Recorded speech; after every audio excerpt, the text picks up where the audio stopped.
Debate Zone Nation, what is going on, guys? I am Jacob. Welcome to Football Friday. We're going to go to the football across the pond, right? We're going to what 98% of the world calls football, right? I'm not even going to call it what America and my country, Canada, call it.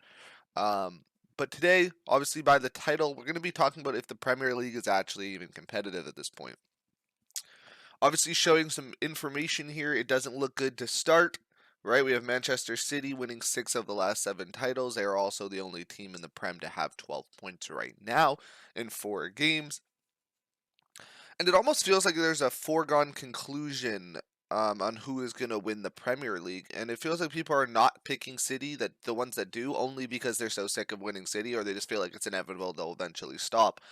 But as an Arsenal fan who's looking at these two runner-ups right here, you can see that I've gone through the motions of losing to City. And the reason behind this, that I think, the reason behind making this video, the reason that I'm talking about this, is it almost felt like when Arsenal tied Brighton, right, in our third game of the season when we lost Declan Rice, it almost felt like the season was over. And I know that sounds insane to say, but because we had a red card, it's like, okay, we now have to beat Tottenham without our best players. We have to go into City and beat City, right? Like, I need you guys to realize that if we go in next week and beat City, we're 1 point ahead of them, right? Like, we're 1 point ahead of City. And even when Arsenal in 21, 20, or 22, 23 were like 8 points left with like 7 games, I knew we weren't going to win the league. It was inevitable because we played them. We did. We dropped 5 point lead, right? And then we collapsed. Last year, we won our last 6 games of the year. We just couldn't. City just went also undefeated. Tottenham sold, but that's a different part of the video. What I'm trying to say is that it feels almost like inevitable that City will win. And it's definitely at the point where you can take City or the field. You can take the next 19 teams to win the Prem or City, and I would still lean to saying City. So what is part of their dominance, right? Well, they have the best manager in the world, definitely the best manager in the league in Pep Guardiola. Um, they're ruthless and they have incredible world-class talent, right? If you look at their team, they have the most world-class talent. Phil Foden is world-class in his position. Erling Haaland is world-class. Kevin De Bruyne, Rodri, right? Ruben Diaz, Kyle Walker. These are all players who are world-class, one of the top 5 people in their position. Edison is still going fantastic. Whereas even if you look at Arsenal, I think the only world-class players you can make an argument for Arsenal are Saliba, Odegaard, maybe Declan Rice, but I wouldn't put him there right now, and obviously Saka's world-class. And that's pretty decent for us, right? That's 4, 3 to 4. You look at Man United, Bruno Fernandes, that's about it. I don't think there's anyone else world-class. Maybe Garnacho can get to world-class, but as of right now, Kobe Mainoo, obviously they're a little young, right? Liverpool, you Salah, Virgil van Dijk, Alisson, right? There's not enough of this. They dominate through the midfield. Erling Haaland is the best fit for them because he just puts away every opportunity presented to him, and they give him so many opportunities. Um, and the biggest issue with City is they're good in both top 6 games. They play to their opponents, and they also very rarely don't handle business with the lower teams.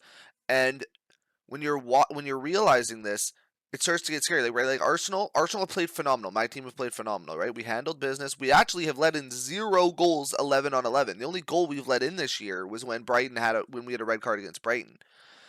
So defensively, we look phenomenal, right?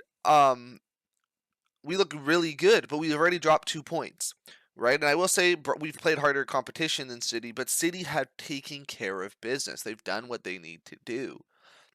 Right, it's almost a machine. They went down, I think, in the first 17 seconds against Brentford, and then they win two. They score, and they get their 2 goals, and it's over.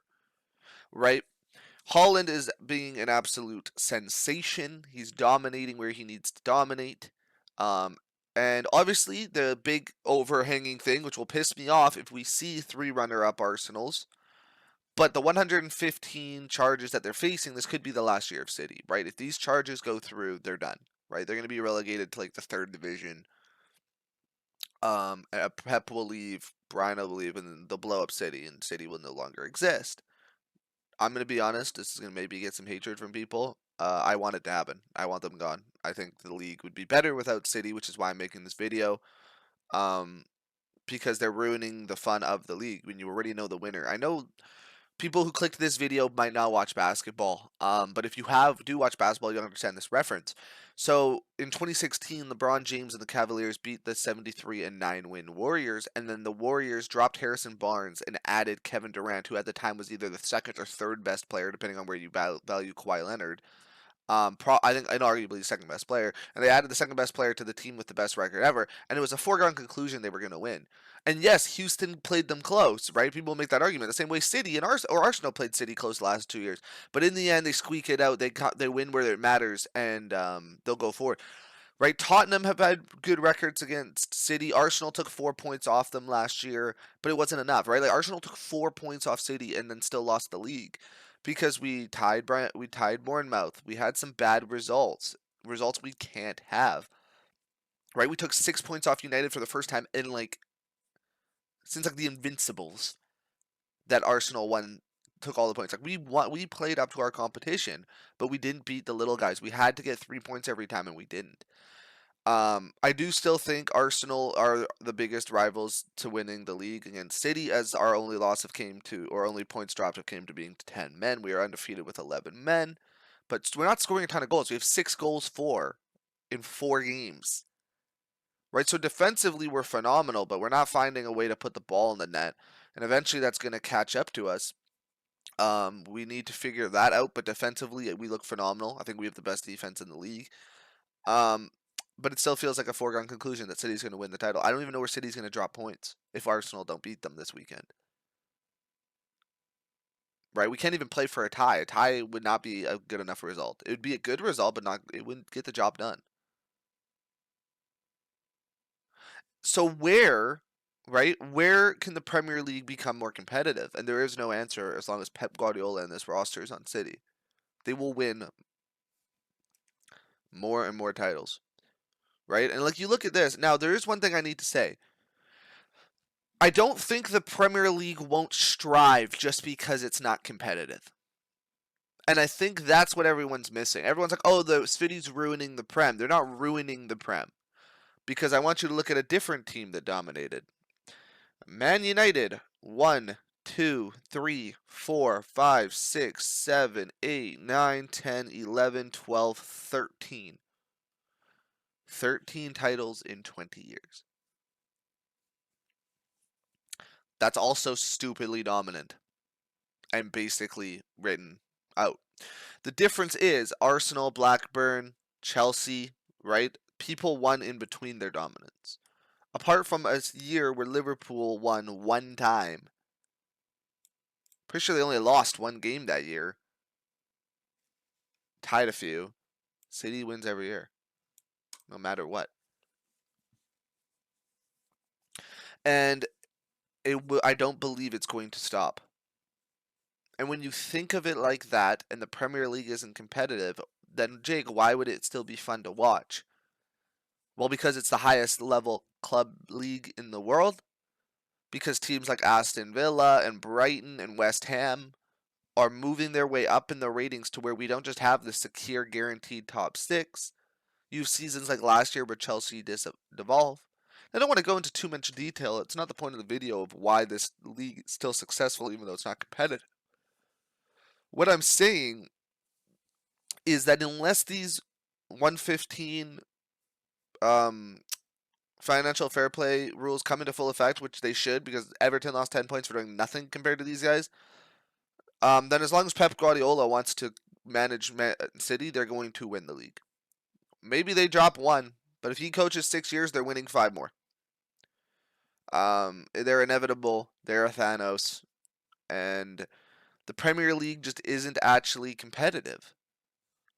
Right, and I, as an Arsenal fan, I saw people like Rory Jennings, who I bring up a lot. Somebody I would love to watch. I love watching the club. Shout out the club. I love your guys' content. But Rory Jennings keeps picking Arsenal, and I don't know why. I don't know why. I don't know how you can pick Arsenal to win the league.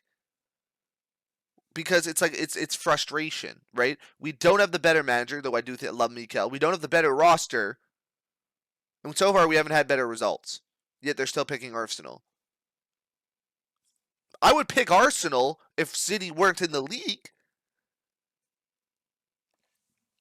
But that is going to be today's video, guys. If you stuck around till the end, I appreciate it more than you know. I'm trying to learn more. I'm always learning. I'm always happy. I've been having great conversations with you guys in the shorts.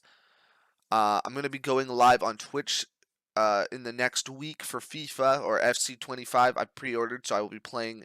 If you don't have the game yet and you want to watch and maybe trial, come watch someone who's definitely worse than you at FIFA. Okay, but let's learn. I just want to learn about sports more. I want to get more into sports. You guys are educating me. I'm going to try to educate some of you on the ones who are newer to the sport. I just want to spread the love of the game to the world. I love every sport. That's not true. I love most sports. But leave your comments below if you think this season could be competitive. Let's have a great watch for the Arsenal City game this weekend. Take care, you guys. Peace.